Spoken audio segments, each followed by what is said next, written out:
जय हिंद साथियों, स्वागत है आपका चैतन्य स्टडी पर।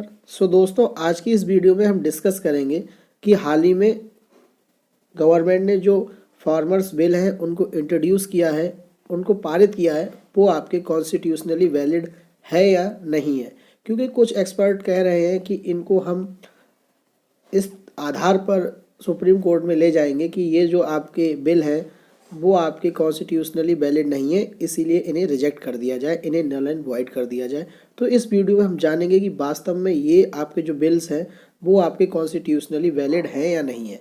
तो अगर कोई भी बिल होता है, अगर वो कॉन्स्टिट्यूशनली वैलिड है या नहीं है, वो आपका दो बातों पर निर्भर करता है। पहली बात ये कि उसका कंटेंट क्या है, व्हाट इज़ कंटेंट, उसका कंटेंट क्या है। और दूसरी बात ये रहती है कि उसका प्रोसीजर क्या है, कि जो प्रोसीजर है उसका क्या है बिल का, इस बात पर डिपेंड करती है। तो सबसे पहले हम जान लेते हैं कि इसका कंटेंट क्या है, व्हाट इज़ द कंटेंट।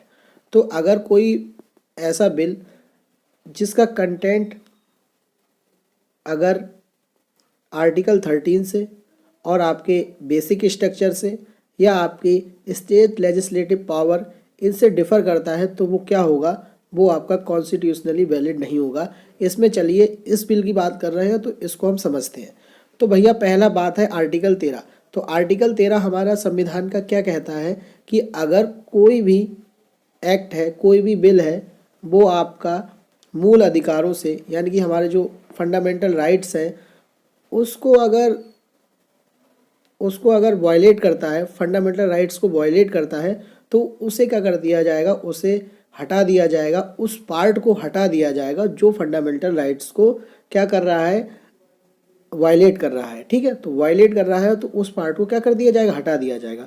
तो इस वाले केस में जो फॉर्म बिल है उनमें तो कुछ ऐसा है नहीं कि इसको हमने क्या करा है, वायलेट करा है, कि आर्टिकल 13 के अगेंस्ट है, ये नहीं है।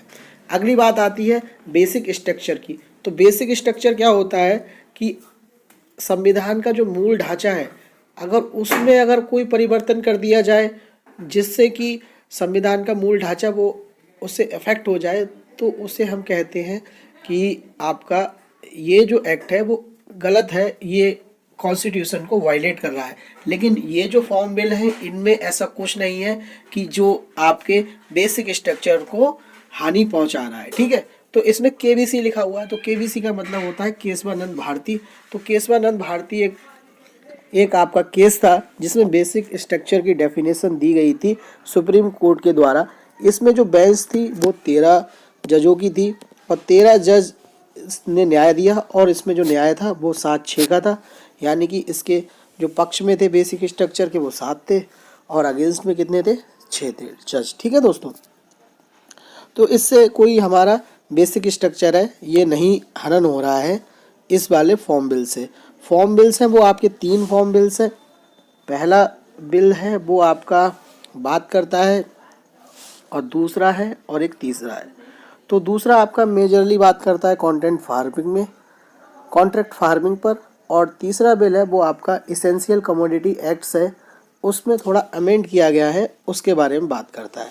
और ये आपका पहला वाला ये एपीएमसी मंडी के बारे में है कि एपीएमसी मंडीज़ है उनसे बाहर भी किसान अपना जो फूड ग्रेन्स हैं उन्हें बेच सकता है, उसके बारे में।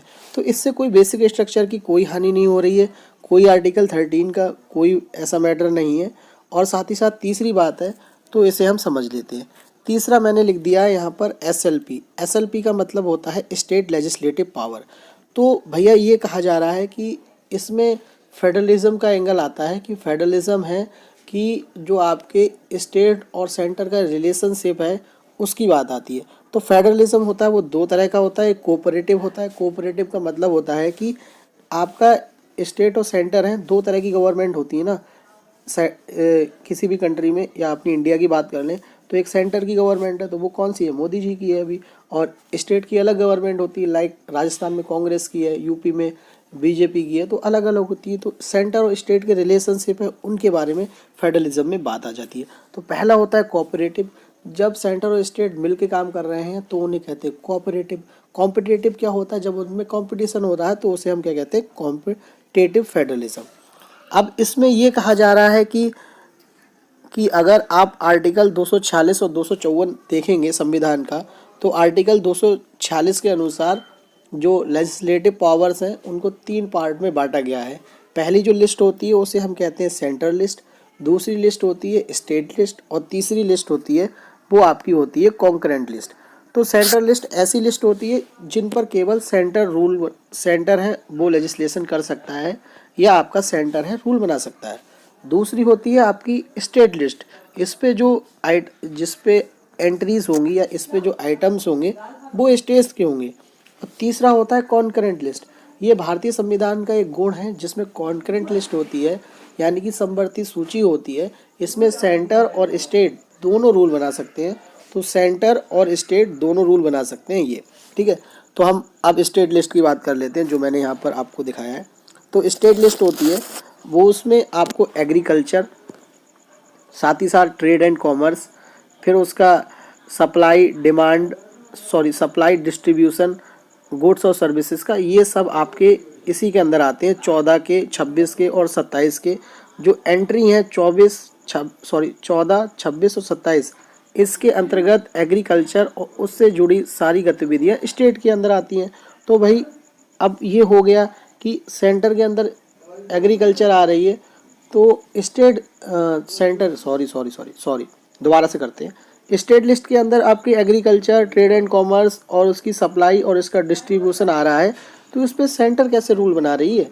तो इसके लिए एक बात ध्यान रखनी है कि 1954 में जब हमारे प्रधानमंत्री नेहरू जी थे वो समझ गए थे कि अगर लैंड रिफॉर्म्स लाने हैं या अन्य कोई अगर अच्छा परिवर्तन लाना है तो सेंटर के पास पावर होनी चाहिए कि वो एग्रीकल्चर पे रूल बना सके, एग्रीकल्चर के जो रूल और रेगुलेशन है वो बना सके। इसीलिए उन्होंने क्या काम करा, उन्होंने एक अमेंडमेंट करा और कॉन्करेंट लिस्ट में एक 33 नंबर से एक एंट्री कर दी। और उसमें क्या था कि उसमें उन्होंने लिख दिया था कि इसका जो ट्रेड है, कॉमर्स है, डिस्ट्रीब्यूशन है, ये सारा का सारा सेंटर भी कर सकती है और सेंटर भी इसे रेगुलेट कर सकती है, ठीक है। किसको कर सकती है, एग्रीकल्चर के अंतर्गत आने वाले। और इनमें एक बात भी लिख दी कि subject to provision. Subject to provision का मतलब होता है कि अगर स्टेट में ये एंट्री लिखी है इनसे कोई मतलब नहीं है, पहले बात किसकी मानी जाएगी, सेंटर की मानी जाएगी, ठीक है। तो इसे हम कहते हैं डॉक्ट्रिन ऑफ फेडरल सुपरमेसी। तो इसमें क्या होता है कि सेंटर की बात मानी जाएगी। कॉन्करेंट लिस्ट में अगर सेंटर और स्टेट दोनों रूल बना सकती हैं, बट जो बात मानी जाती है अगर कॉन्फ्लिक्ट हो जाता है दोनों के बीच में तो जो सेंटर का रूल है वो मान्य होगा, स्टेट का मान्य नहीं होगा।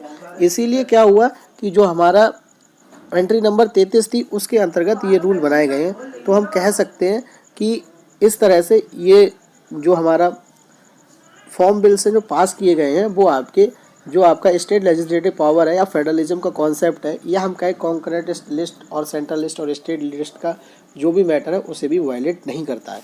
तो यानी कि हम इतनी बात समझ गए कि इसका जो कंटेंट है वो आर्टिकल 13 को भी वायलेट नहीं करता है, बेसिक स्ट्रक्चर को भी वायलेट नहीं करता है, और आपकी स्पेशल स्टेट लेजिस्लेटिव पावर है उसको भी ये वायलेट नहीं करता है। तो इसका कंटेंट भी बिल्कुल सही है।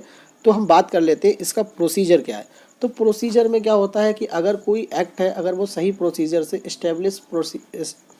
प्रोसीजर इस्टेब्लिश बाय लॉ है, उसके अंतर्गत पास किया गया है तो वो कॉन्स्टिट्यूशनली वैलिड है, अगर नहीं किया गया है तो कॉन्स्टिट्यूशनली अनवैलिड है। तो इसमें क्या हुआ था कि कोरोना वायरस चल रहा था तो सरकार के पास थोड़ा एक अपॉर्चुनिटी भी थी कि आप इतने बड़े रिफॉर्म को एक टाइम में बहुत ही जल्दी इंट्रोड्यूस कर रहे हैं, तो इसमें बहुत ज़्यादा एक चांस था। इसीलिए उन्होंने क्या काम करा, इस आपदा को एक अवसर के रूप में बना लिया, ठीक है। अगर यही जो आपका चेंजेस थे यही बिल्स बाद में करे जाते तो उस समय क्या होता, ज़्यादा हो हल्ला होता, लेकिन सरकार ने इस पेंडेमिक को यूज़ करके अपना काम है वो निकाल लिया, ऐसा हम कह सकते हैं, ठीक है। और ऐसा कुछ नहीं है कि इससे पहले ये जो मॉडल है एपीएमसी मंडी का, उसके बाहर जो प्रोड्यूस है उन्हें हम बेच रहे हैं, ये आपका बिहार में, कर्नाटक में और महाराष्ट्र में चल रहा है, ठीक है। तो ये कोई नया नहीं है, ओके। तो हम इसमें देख लेते हैं कि ये प्रोसीजर है वो कैसा है। तो एपीएमसी के बारे में, एग्रीकल्चर प्रोड्यूस मार्केट कमेटी है, इसके बारे में बाद में डिस्कस करेंगे। पहले हम बात कर लेते हैं इसका प्रोसीजर क्या रहा। तो प्रोसीजर में इसमें देखिए सबसे पहले मेजॉरिटी की ज़रूरत होती है लोकसभा में, राज्यसभा में। तो लोकसभा में तो बीजेपी का जो रूलिंग गवर्नमेंट है उसका बहुमत है, तो वहाँ पे उन्हें कोई प्रॉब्लम नहीं हुई और इसे पास करा लिया। राज्यसभा में थोड़ी दिक्कत आई क्योंकि राज्यसभा में इनके पास बहुमत नहीं है। टोटल 242 सीटें हैं और उसमें इनके 105 सदस्य हैं, तो कुछ वोटों की ज़रूरत पड़ती, लेकिन इसे भी वो आराम से कर सकते थे। ठीक है, उन्होंने क्या काम करा कि वॉइस वोट कराए, लेकिन वोट होते हैं वो अपने आप दिए जाते हैं, मतलब जिस सीट पर वो बैठते हैं वहाँ पर जो उंगली होती है, अंगूठा होता है, उसे लगाया जाता है, उसके बाद वोट की गणना होती है। लेकिन इस समय क्या था, गवर्नमेंट ने बताया कि कोरोना वायरस चल रहा था, तो इसीलिए सोशल डिस्टेंसिंग के नॉर्म्स हैं उसको मानना पड़ेगा, और जो एक्चुअल जो वहाँ पे जो बैठने वाले हैं, ठीक है, पार्लियामेंट के सदस्य हैं, वो दूर दूर बैठे थे, इसीलिए वॉइस वोट कराया क्योंकि आराम से गिने जा सकते थे, तो वॉइस वोट से हो गया, तो ये भी कोई मैटर ज़्यादा है नहीं। सेलेक्ट कमेटी को नहीं दिया गया, लेकिन वो गवर्नमेंट पे रहता है कि वो सेलेक्ट कमेटी को दे या ना दे। ठीक है, आर्टिकल 122 है, इसमें ज्वाइंट सिटिंग की बात है कि अगर भैया अगर ये लोकसभा में पास हो गया और राज्यसभा में पास नहीं भी होता, मान लीजिए, तो ज्वाइंट सिटिंग होती, और ज्वाइंट सिटिंग में बात चलती है जो लोकसभा होती है उसका, यानी कि ज्वाइंट वोट होता है लोकसभा और राज्यसभा का, जोड़ के फिर वोट होता है, तो उसमें आराम से जीत किसकी हो जाती, बीजेपी की हो जाती है या रूलिंग गवर्नमेंट की हो जाती है। तो प्रोसीजर कहें तो प्रोसीजर भी सही है।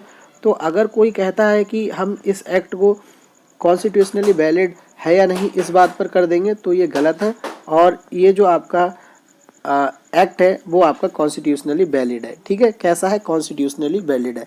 अगली की वीडियो में हम जानेंगे एपीएमसी मंडी क्या होती है, और इसका जो पहला एक्ट है उसके बारे में जानेंगे कि एपीएमसी मंडी के बाहर किस तरह से फूड ग्रेन से उनको बेचा जा सकता है, और ये जो आपकी किसानों की आय दोगुनी करने की बात कही गई थी 2006 में प्रधानमंत्री नरेंद्र मोदी जी के द्वारा, उन्होंने बरेली में एक रैली की थी, उसमें कहा गया था। तो उसमें और एपीएमसी मंडी में किस तरह का लिंक है, इस अगली वीडियो में हम चर्चा करेंगे।